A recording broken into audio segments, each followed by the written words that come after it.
Jean-Paul Evrard de Bélgica en el tema de divulgación en radio y en TV y en Internet para que exponga sobre el tema en particular. Los antecedentes curriculares del señor Jean-Paul Evrard es presidente de la Unión Espírita Belga, segundo secretario del Consejo Espírita Internacional, es administrador en la Federación Espírita de Lieja, Bélgica, y su profesión personal es licenciado en electrónica y en informática en telecomunicaciones. Trabaja actualmente en la digitalización de libros espíritas para la Enciclopedia Espírita Internacional Virtual. A continuación, lo invitamos a que pase a exponer sobre el tema divulgación en radio, en TV y en Internet. Adelante. No lo había leído, ¿eh? ¿Así? No importa. Así es, sí, mejor.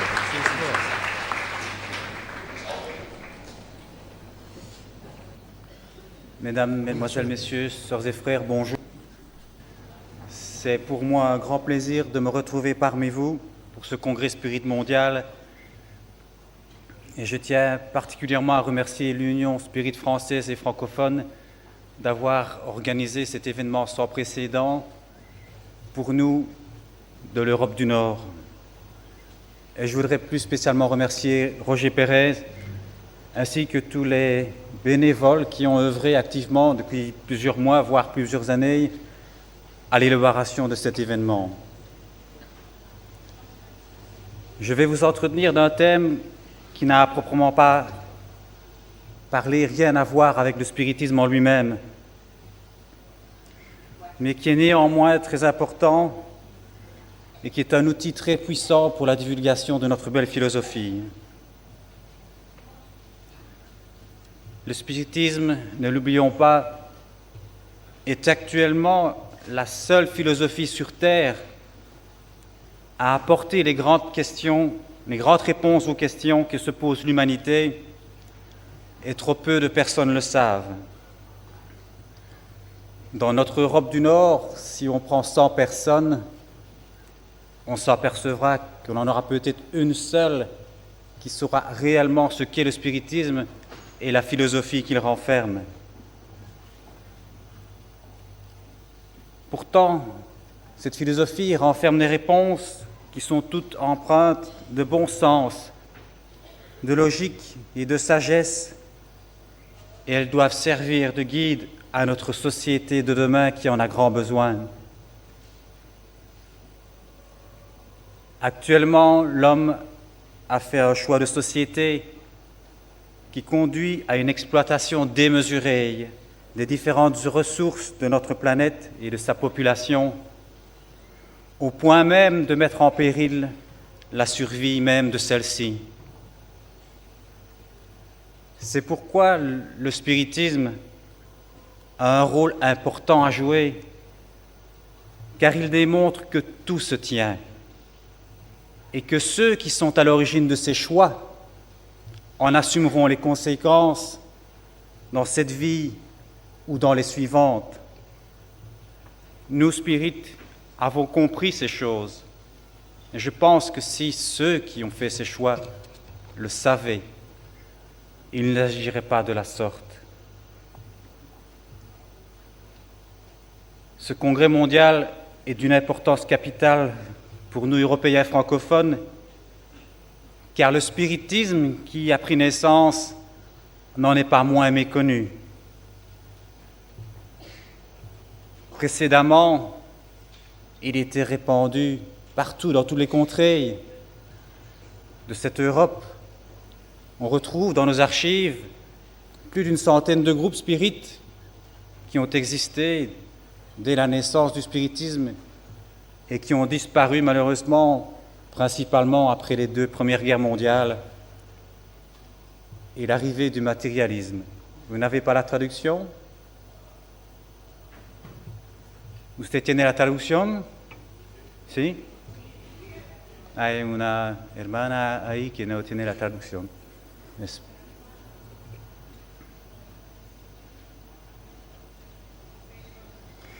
Donc le spiritisme est très très répandu. Des hommes de grande valeur l'ont étudié, expérimenté. Non? No hay traducción.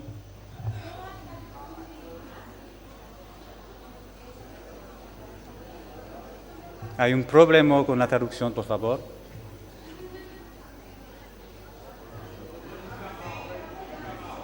Il y a un problème de traduction. Est-ce qu'on sait rétablir la situation?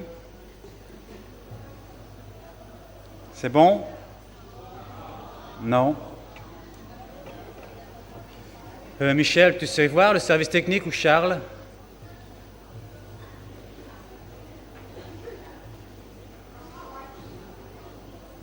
Michel, tu sais, on se renseigne?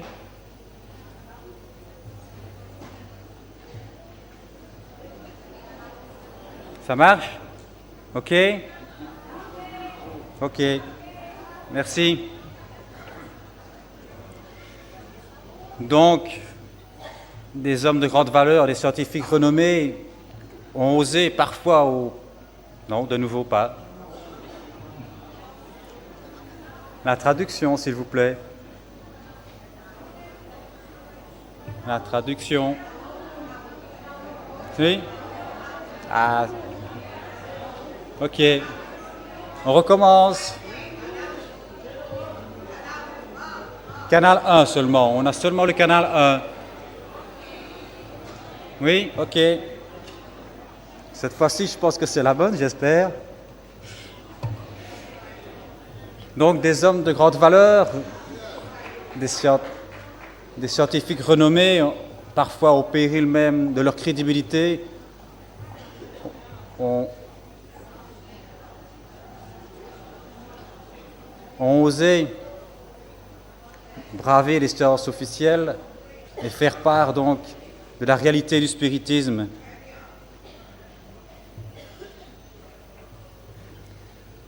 C'est pourquoi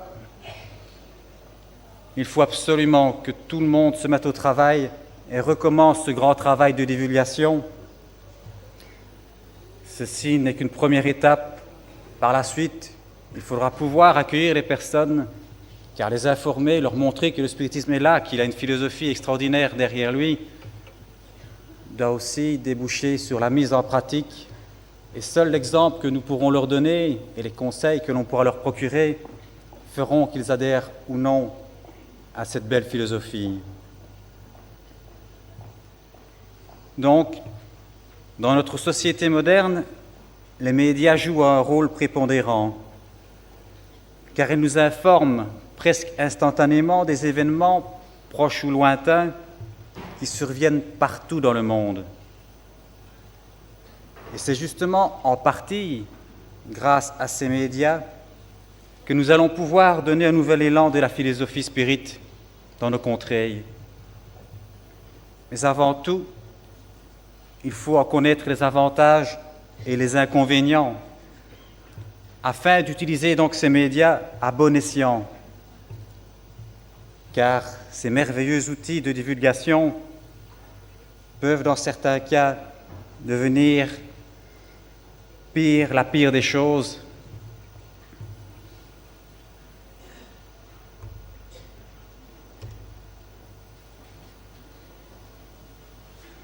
L'homme, de par sa nature, recherche plus souvent le sensationnel qu'autre chose.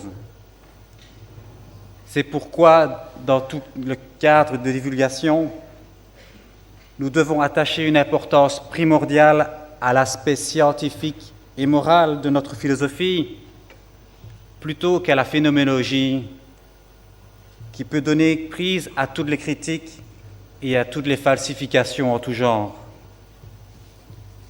Laissons donc ces points précis dans les cadres de recherche scientifique qui ne peuvent se faire valablement lors d'émissions télévisées. Pour être certain de ne pas nous tromper dans le travail de divulgation que nous allons accomplir, il est primordial de se rappeler sans cesse les paroles de notre frère Allan Kardec qui disait qu'ailleurs on fasse des démonstrations physiques, qu'ailleurs on voit, qu'ailleurs on entende, mais que chez vous on comprenne et qu'on aime. C'est pourquoi tout spirit sincère qui a bien compris la valeur de la philosophie doit s'efforcer avant tout de montrer l'exemple et dans tous les cas faire passer les valeurs du spiritisme avant son orgueil et ses intérêts personnels.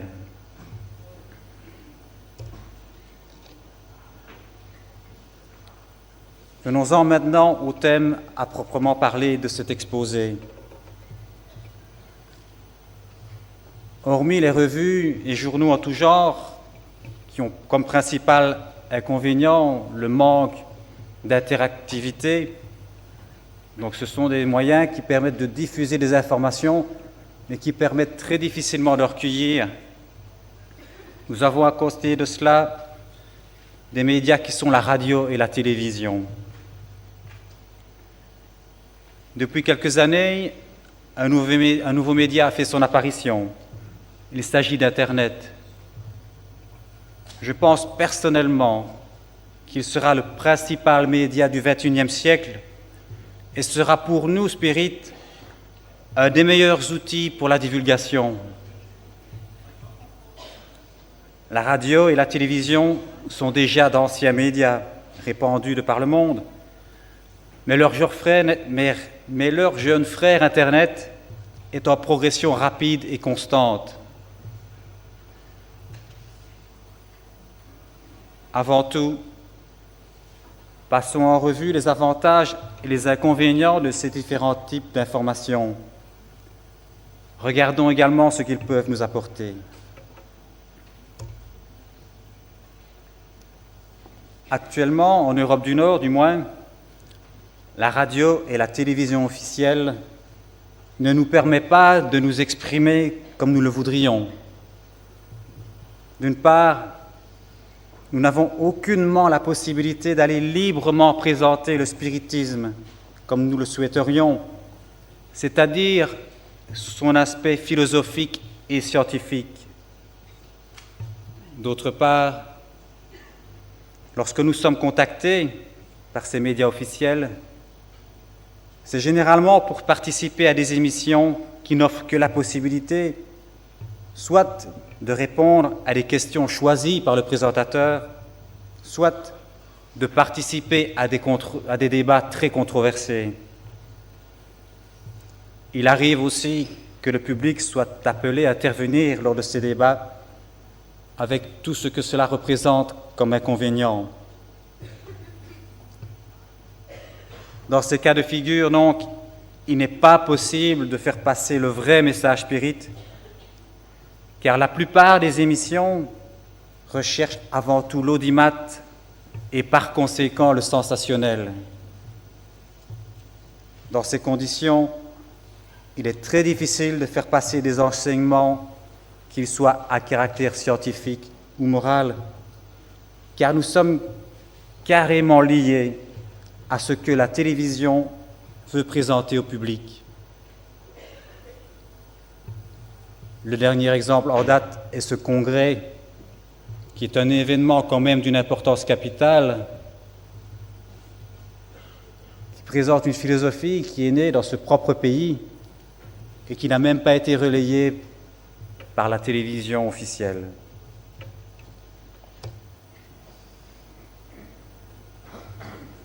J'ai personnellement eu l'occasion d'être contacté à différentes reprises par des chaînes de télévision. Bien souvent, tout ce qu'elles cherchaient, c'était avoir des séquences vidéo pour satisfaire la curiosité d'une certaine catégorie du public. Dans certains cas aussi, j'ai heureusement eu la possibilité de pouvoir m'exprimer, mais pas de façon suffisante, la parole étant laissée principalement à d'autres intervenants mieux connus des téléspectateurs et matérialistes. Pour pallier à ces inconvénients, la solution serait de disposer de radio et télévision spirit, comme cela se fait par exemple au Brésil. Mais pour atteindre ces objectifs, il faut des moyens humains et financiers que nous ne possédons malheureusement pas encore.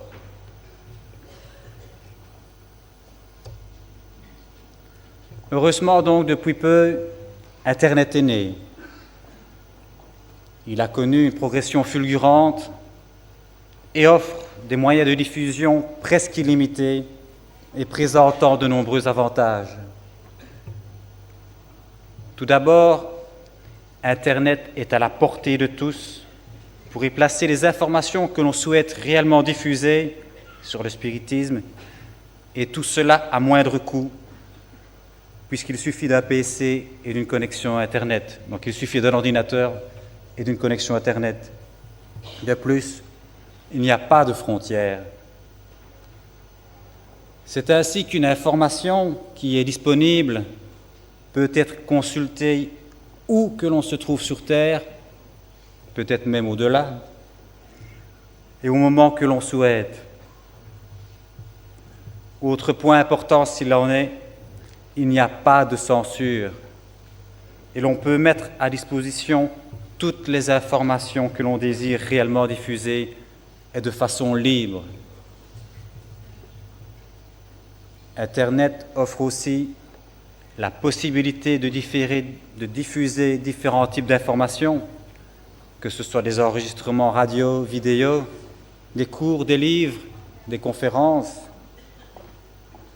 On peut aussi, par exemple, mettre à disposition différentes dates de rencontres, conférences ou autres, échanger des informations par mail avec une rapidité fulgurante et même établir des conversations avec ou sans vidéo en direct grâce à des programmes adéquats et gratuits. C'est ainsi que certains d'entre nous se réunissent une fois par semaine de façon virtuelle et échangent également des courriers entre différents pays ou rentrent en contact avec le Conseil Spirit International. Nous avons également mis en place l'encyclopédie Spirit, thème qui sera exposé par la suite et qui met à disposition une foule d'informations et documents divers. Actuellement, le point de départ est français, francophone, mais bientôt elle va s'internationaliser. L'Espagne, elle, par exemple, a commencé des cours interactifs, comme on vient de vous l'expliquer.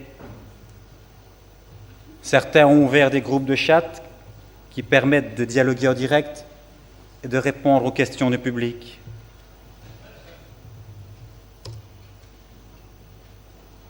Afin d'avoir accès à toutes ces informations, il existe ce que l'on appelle des moteurs de recherche. On pourrait les comparer à de gros annuaires téléphoniques. Il suffit d'y introduire un ou plusieurs mots-clés pour qu'ils vous donnent en quelques secondes la liste de tous les documents de par le monde qui contiennent ce ou ces mots-clés. J'ai pris ici, à titre d'exemple, l'Union Spirit belge. Et vous voyez donc qu'on a trouvé 42 documents qui font référence à l'Union Spirit belge. Vous pourriez très bien travailler, introduire spiritisme ou spirit, vous trouviez aussi d'autres informations qui ont trait aux mots que vous avez introduits. Et vous pouvez constater aussi qu'en introduisant Union Spirit belge, on se retrouve sur un site spirit français. Vous voyez donc les possibilités presque illimitées qu'offre Internet. Dans un futur proche, grâce à l'augmentation des vitesses de transmission, il sera aussi possible de visualiser des émissions vidéo en direct. C'est pourquoi je vous inviterai tous, chaque pays, généralement c'est fait, mais également chaque centre, à créer votre propre site Internet et à réaliser des liens entre eux. Plus nous serons nombreux à diffuser des informations sur le spiritisme, plus la divulgation sera rapide et efficace. C'est ainsi que, juste une semaine ou deux avant le congrès, j'ai été informé que grâce au programme Paltalk, qui est disponible donc gratuitement sur Internet, il était possible de visualiser en direct ce congrès-ci. Et toutes les informations pour mettre ce programme en action sont disponibles donc sur le site du Conseil Spirit International.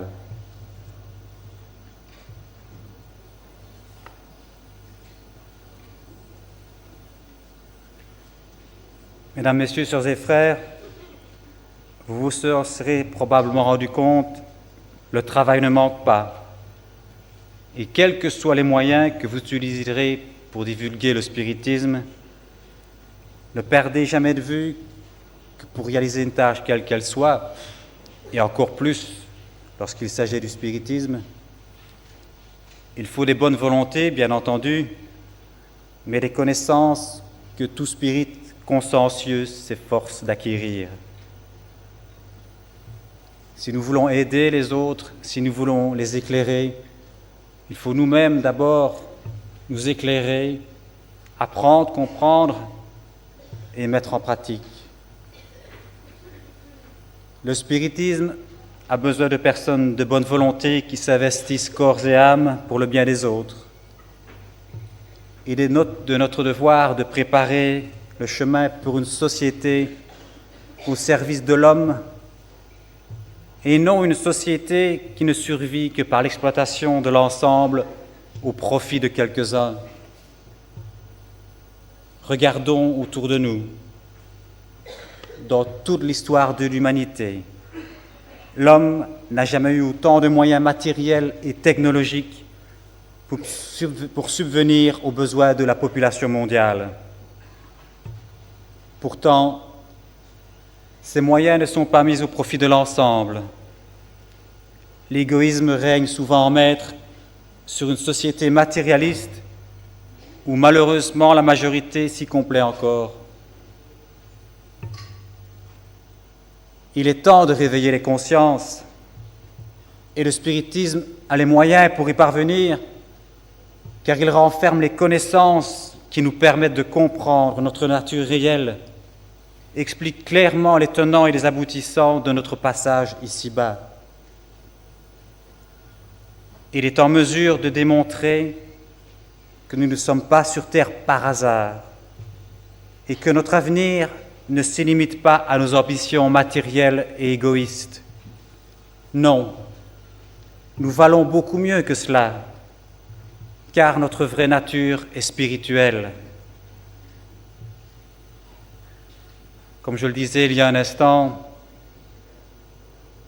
et comme ça a été dit il y a 2 jours d'ici, il nous faut comprendre Ensuite, nous devons assimiler en nous tout cet enseignement pour finir par le mettre en pratique au profit de tous. Car si la pratique n'est pas là, cet enseignement reste lettre morte et ne porte pas les fruits qu'il devrait donner.